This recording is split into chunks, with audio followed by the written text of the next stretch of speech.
여보세요? 반갑습니다.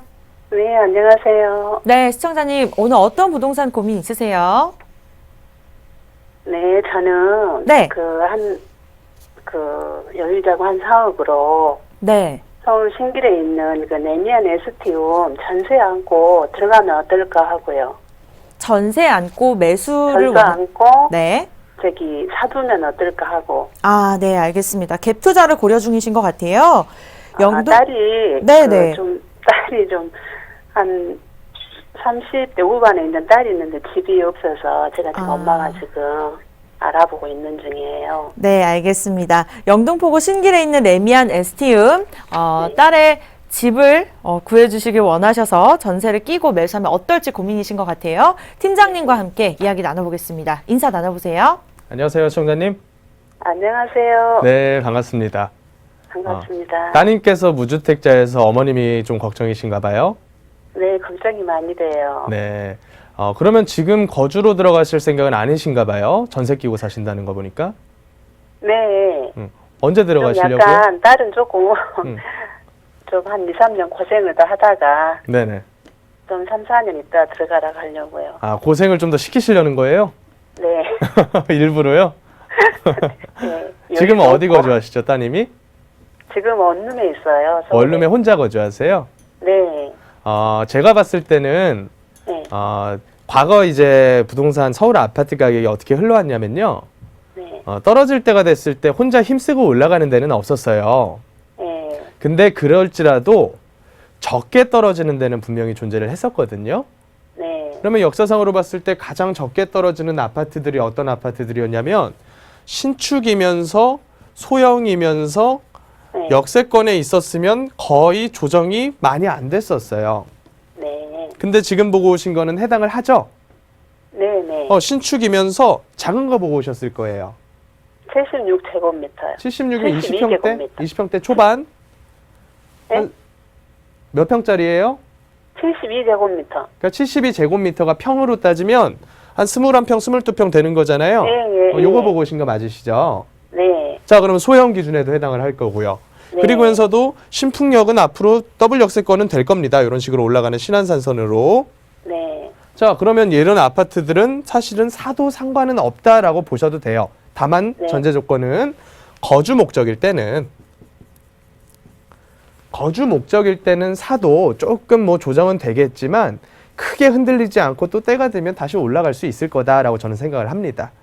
네. 그러면 이렇게 생각을 해볼 필요가 있죠. 만약에 따님이 지금 당장 거주하실 게 아니라 한 3, 4년 후에 거주하실 거다라고 했을 때는 급하게 살 필요는 없다가 되겠죠. 당장 더 치고 올라갈 수는 없으니까요. 그래서 시청자님께서는 아마 그러실 거예요. 내가 가지고 있는 여유자금으로 지금은 살 수 있지만 나중에 더 올라가 버리면 이것조차 못 사줄 것 같아서 걱정이 되실 거거든요. 네, 그게 좀 그런 게 좀 심리 상태가 조금 그러시죠. 네. 근데 시청자님도 이제 오랫동안 세월을 살아오셨잖아요. 네. 그러면 우리나라 서울 아파트 가격이 주구장창 5년, 10년 쭉 올라가 버렸던 적이 크게 많지는 않죠. 아마도 시청자님께서 조금 기억을 더듬어 보시면요.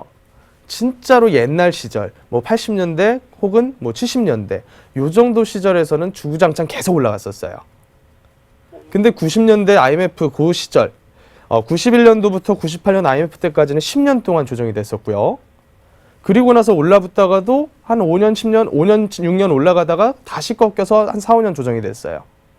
이런 식으로 계속 반복이 되었던 게 시장의 흐름이니까 급하게 결정하실 필요는 없어 보여요. 네. 그러면 요 4억 가지고 그냥 돈 가지고 계실 거예요? 대안이 아니, 있어야 될 거 그러면- 아니에요? 아니, 구축도 좀 네. 사놓으면 될까요? 구축보다는 아무래도 신축이 조금 가격 방어적인 부분에선 더 좋겠죠. 네. 전세가 됐건 매매가 됐던지 조금의 더 수요가 많은 거는 신축이잖아요. 네. 그래서 약간 비용 추가해가지고 구축에 큰 거 보면 어떨까요? 차라리 그럴 바에는 이런 신축의 역세권 아파트가 차라리 나아요. 제가 보는 눈에는. 그러면 이 사업 가지고 시청자님이 준비가 돼 있는지 한번 볼까요? 시청자님이 이제 계속 몇십 년 동안 살아가실 그 세월에 대한 준비가 지금 소득이 있으신가요? 일을 하시나요? 저 같은 경우는 저기 애기 아빠 퇴직하셔가지고 네네. 퇴직금 좀 저기 하고 약간 좀 들어오는 게 좀 있어요. 월세 나오는 게 좀 있으세요? 아니요. 그러면 그냥 어떤 걸 연금 넣어놓은 거. 연금으로 예. 개인연금 말씀하시는 거죠? 그래서 개인연금이라고 봐야죠. 그거는 음. 연금하고 개인연금하고. 뭐 일부 국민연금도 나오실 수도 있을 거고요. 예. 또 뭐 보험 상품 같은 것들도 있으실 거고. 보험은 없어요. 안 넣었어요, 별로. 자, 요런 상품들로 보통 많이 노후 준비를 하시잖아요. 예. 근데 시청자님께 제가 하나만 조언을 좀 드리자면요. 네. 시청자님이 생각하시기에는 요런 상품들이 지금으로 봤을 때는 그냥 꾸준하게 안전하게 갈 수 있을 것 같잖아요. 예. 근데 이런 상품들이 지금 굉장히 많이 삐끄덕거리고 있어요. 예. 좀 어려운 얘기긴 한데 지금 시청자님이 느끼시기에는 대출금리나 예금금리가 지금처럼 쌌던 적이 있나요?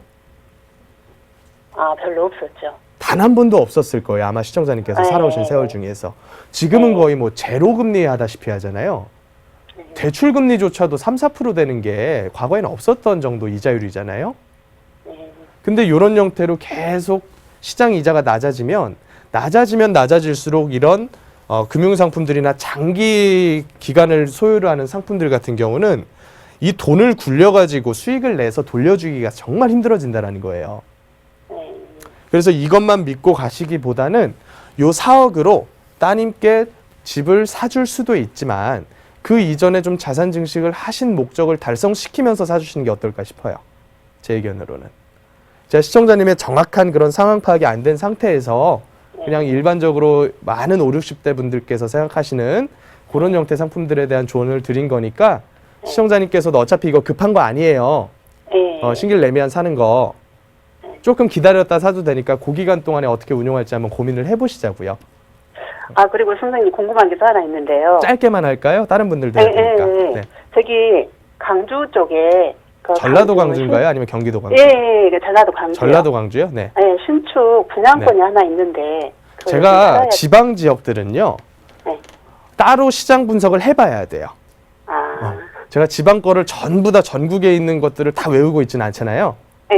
그래서 시청자님께서 따로 상담 신청을 해주셔서 저랑 따로 만나야 될 것 같은데요. 그거는. 제가 서울에 올라가면 한번. 네. 오늘은 그냥 이 정도로만 정리할게요. 네, 감사합니다. 네네, 감사합니다.